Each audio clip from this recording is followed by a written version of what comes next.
I like to think I'm a pretty adventurous person. There's some things you won't catch me doing, Sha. Like jumping out of an aeroplane. For what now? For the most part, my amebo, curiosity if you will, makes me want to try new things and visit new places. There is, however, one place I hope to never see inside a Nigerian prison. Yeah, no, I've heard the absolute worst things about that place. The person in today's story is much like me.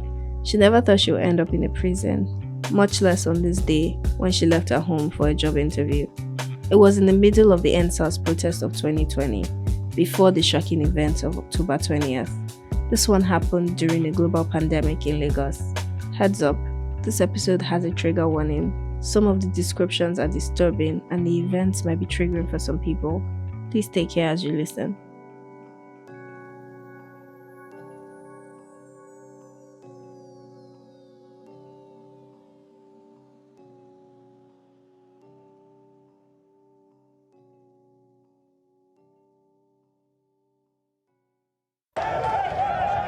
They were told to get off the streets. They were told to stay at home by the authorities. But the anger and frustration felt by many in Nigeria has spilled into the city of Lagos. Let me show you these pictures from Monday.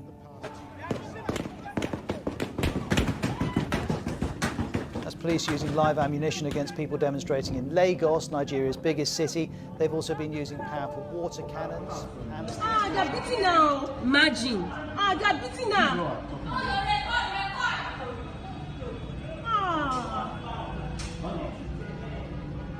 They're even crazy.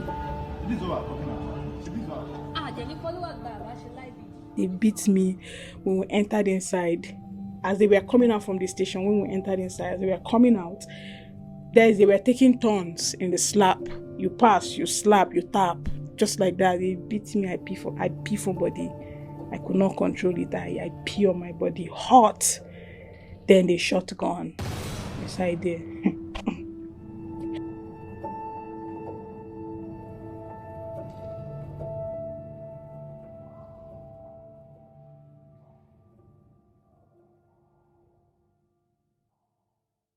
Okay. My name is Felicia and I run cleaning business in Lagos, and I came to Lagos in 2017. Well, I needed to change scenes, environment. I mean, I'm an adult. I need to just move away from where I grew up and then explore other places. And Lagos was my option, so I came to Lagos. I don't have anybody here. I just decided on my own. I had some cash and I needed to change. And besides, I don't feel like I have anybody in PH anymore since I lost my parents. So I just decided to move. I thought about it very well, made plans where I was going to stay and everything. And then I came straight to where I want to stay, and I'm here. Well, I would say I'm a hustler. You get, I love the vibe in Lagos. Lagos is my kind of place. Like, Port Harcourt is not the kind of place. It's mostly official, sit in the office, and it's not my thing. Even while I was in Port Harcourt, I always I'm on the streets hustling, selling, marketing to people. So Lagos was the place where I would actually do better. So I decided to move. First, my intention of coming to Lagos is to start business. You get. I wasn't so sure what I want to start, but I just wanted to start business. I want to go into sales or any other thing. That was what I had in mind.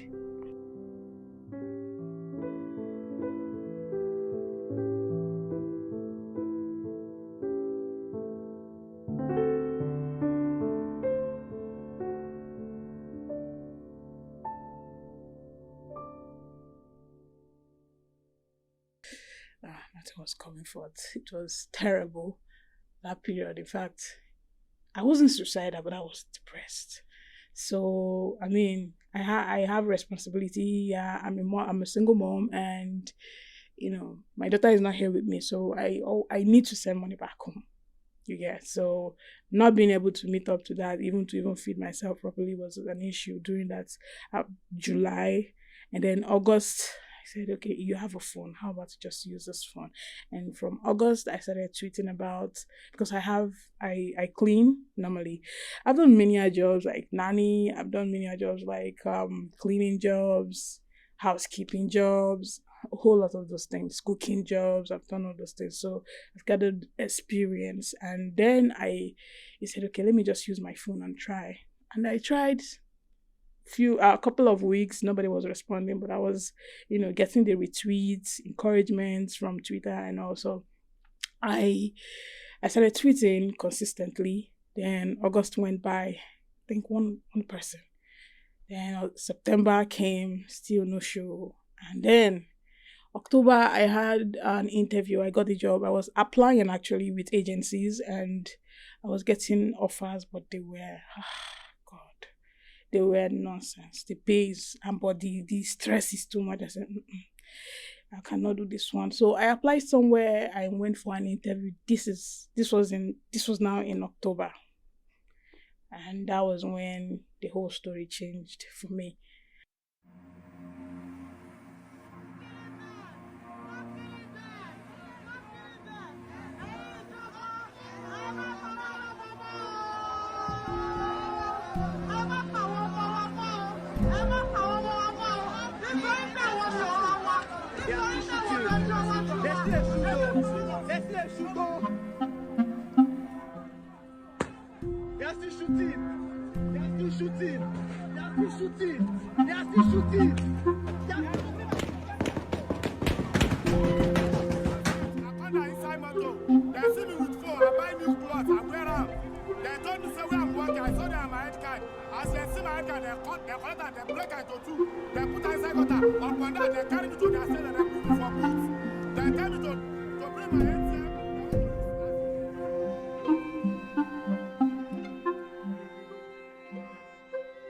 On the 12th of October, I had an interview at Ojuelegba.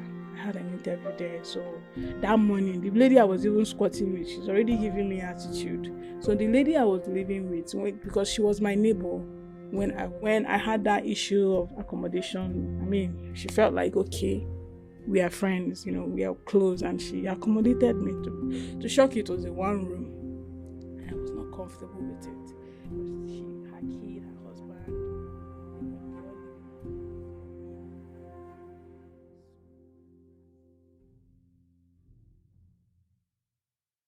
When I went for the interview on the 12th, they called me and said I should come. I dressed up that day and I went. I got there after the interview. Funny thing, I didn't have any money with me. I just went with what I had. And then I chatted someone on Twitter, a follower of mine, and I told her that please, I'm stuck where I just finished interview. That what I have with me will not be enough for me to go home. And that day they were protesting at Ojuelegba. So I didn't know that they were protesting because I went in the morning. So the protest had not started that morning. So after the interview, I checked my Twitter page and I saw that the protesters have moved down to that Surulere, that's a police station there, police barrack. They've moved there. I said, okay. I was not walking down towards Ojuela because no motor now. Where we go use leg. I was shocked. Everywhere was locked. Everywhere was tight. I saw the youth. I was feeling this the vibration. God, it was. I felt so good seeing those guys. I felt so ladies, young guys. I was so happy seeing them. Moving towards what was the name of that bus stop after that?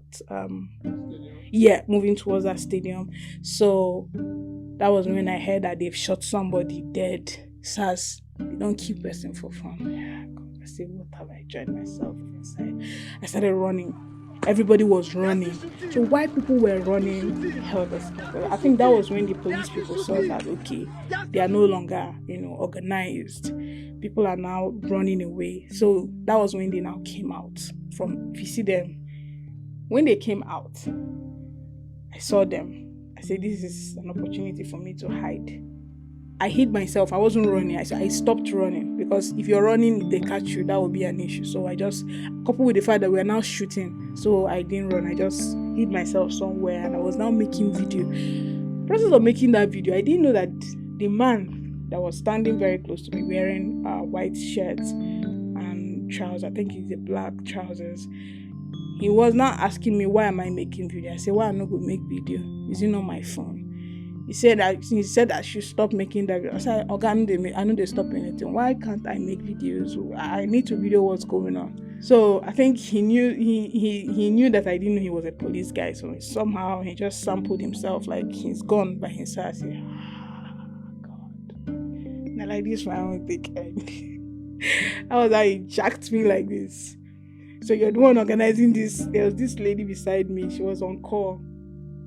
So you're the one organizing this. I said, okay, which protest am I organizing? I'm just making video. This man jacked me. The other one came across, jacked the other lady too. Cross.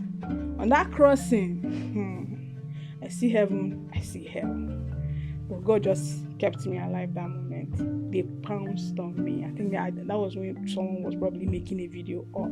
I don't know where that video was coming from. They pounced on me. They're beating now. Imagine. They're beating now. That one.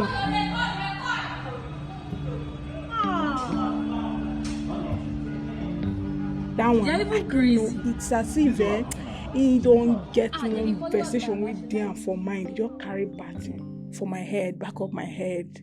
The next thing I touch here, sweat don't rise. They beat me when we entered inside. As they were coming out from the station, when we entered inside, as they were coming out, they were taking turns in the slap. You pass, you slap, you tap. Just like that. They beat me, I pee for body. I could not control it. I pee on my body. Hot. Then they shot gun. It didn't end there. We entered inside the police station. The counter there, the ladies, there were other people inside there. And there where the women there's this particular lady. She's on lookout. That lady, it will not be well with her. Sorry to say this, but that's the truth. That lady beats me. I ran under the staircase. This woman pursued me, entered there. She was just after my phone. One picked up my phone and just smashed it like this. Broke my screen. So that I will not be able to post. And funny, I wasn't even able to save what I videoed. So the lady, she just was after my phone. Give me this phone. I said, oh yeah, take the phone. This lady beats me. Both shoe, both leg. Nothing I no see. If you eventually call them ma, oh God.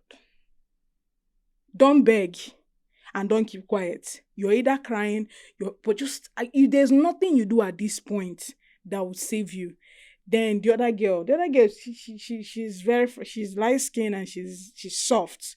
I mean, you can't compare me with her. She's still young. I think she was 21 and then I'll be 20. So the beating she was receiving was even more visible because she's fair in complexion. So her body don't red finish, her face don't swell.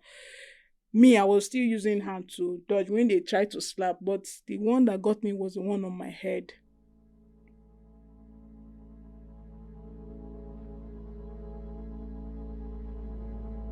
So after the whole thing, they moved us to the other side. They moved us to back of the counter, and one man just came from nowhere with his gun. No, first of all, he came with a mopping stick. He broke that mopping stick on that girl and asked us to lie down and face the floor. We did. There was one other guy they caught too. They beat that one. I was even feeling sorry for the guy because they were beating him like, I don't know. Nothing. We didn't do anything. There was no crime. We didn't do nothing. So when the beating was just, it was just, even thief, they never beat thief. Even who they want lynch. It was just too much. We have not done anything. They accused us of being the two of us being the organizers. Can you imagine? From where to where? How? Do I look like an organizer? I showed them evidence of me coming from an interview. That was not doing anything. One piece stick on that girl. He came down. He was so upset that he used his gun, the mouth of his gun. Hit me the second time. I had to somehow form like I'm fainting or I'm dying for him to leave me alone. He now left. That's this thing. I sustained. I didn't sustain injury, but part of my body was swollen from that, and it lasted for over a month. So after the whole thing, they now asked us. They didn't even give us privacy to change or remove our bra. They said we should just go to the corner. There were guys there, and that was where we removed our bra, and they collected everything that was with us, sent us to the cell upstairs. In that cell, this thing I'm telling you, I'm already thinking that, see, nobody knows I did. Even the people I'm living with, they don't even know where I am. Anything that happens to me now, you don't finish you. They started threatening us with Planty, Abuja, these many threats were coming. But at that point, I actually do cry because there was nothing that wasn't going through my mind that period. In fact, I was praying, I said, God, this is because of my sin. What exactly have I done? If it's because of my past sin, please, just forgive me this one time. I will not go back to it. There is no prayer I did not pray. Then when that girl left, because her mother came for her, when she left, I was the only one inside. It was already 6, everywhere on the dark. And I don't know the stories. Please, just anything you will do for me. God. When she left, I said, please, just collect your phone, tell people on Twitter that I've been arrested. Just please don't forget my username. Please, I kept pleading and crying. I cried all through the time she left that cell. Even when I was begging them, please, can I even speak to my child? Please, can I even at least tell somebody that this is what is happening? Say, who you? You're going to Panti. You're going to Abuja. Shebi you people, they told you to stop doing protests. Even while we were there, one guy was threatening us. He was telling us that we don't have any right to protest. We're not supposed to be protesting. That so many things he was saying. It was more like threats, more like he was threatening us. So after the girl had left, one policeman came, took my information, and then came out again and took me out. And when I went out, he said that I should write statements. I said, okay, give me pen and paper, let me write. He said, no, I'll be telling him you'll be writing. I said, but I can read and write. He said, it's like you don't want to go from this place. I said, so no problem. I started telling him everything that happened. I don't know what he was writing down, but I was telling him he was writing. So after writing, he took me back to the cell again. Later, an hour later, he came back, took me downstairs. That was when I saw that girl. I was like, why are you're still here? He said, yes. That was when I started hearing that even they didn't let the mom in, that they slapped her at the gate, something like that. So many things were happening. After that, they took me, her and 2 other guys that were arrested that same day upstairs. That was when we saw Desmond Elliott. And I was like, what's going on? I asked the girl what's going on. She couldn't even open her mouth because her mouth is swollen. My head is aching. So she told me that she doesn't know, but maybe they want to release us. I said, okay. After that, they took us. They didn't even let Desmond speak. It's like there's power from above that have to say something. They were not regarding Desmond there. I swear. They were not. He had to make a call even while he was there, and I don't know what they said, and they took us downstairs. After taking us downstairs, there were lawyers who signed on my behalf, and there were other lawyers too that were around and signed on behalf of other people that they held. So that night, Desmond Elliott gave me 4,000 naira. I should use that. It started raining heavily that night, and Desmond Elliott gave me 4,000 naira that I should use and pay and go home. Which home? Which home am I going to? The people I'm even staying with, they didn't even call me. They even know what's going on. Why didn't you come back? I said, which home am I going to? I had to now call my ex, that same ex, because he had it. So I checked my phone. He had even called. I called him back again, and he asked me where I was. I told him. He said, okay, can I get a place to sleep? I don't know any place where I will sleep there. I said, okay, I will walk. I'll find. He sent me 5,000 naira. I said, just look for any place where you can sleep for the night. It's late. It was around 10 and it was raining. There was traffic. So I just had to walk from that place again down towards that Yaba. house where I worked from. I walked from that police station down to Yaba that night. I was just walking like someone who has lost her mind. I was just walking, I was thinking, I was smelling of pee. I peed on myself, waiting remain no be shit. I swear.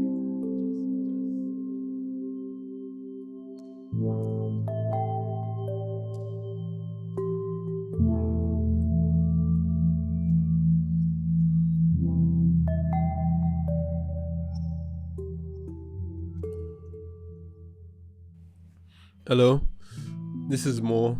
I am the producer of It Happened in Nigeria, and you are listening to our final episode following the story of Felicia.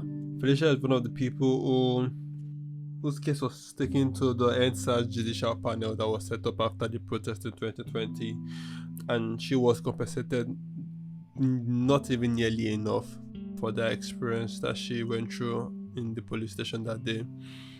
She was able to get back home safely the next day, but definitely it was a moment that I think changed her and changed everybody in Nigeria in some way, myself included. I think this is a good place for us to end the season without trying to make any conclusion for this particular story, and just letting it be. Thank you for listening to our first season, and we hope to see you again soon.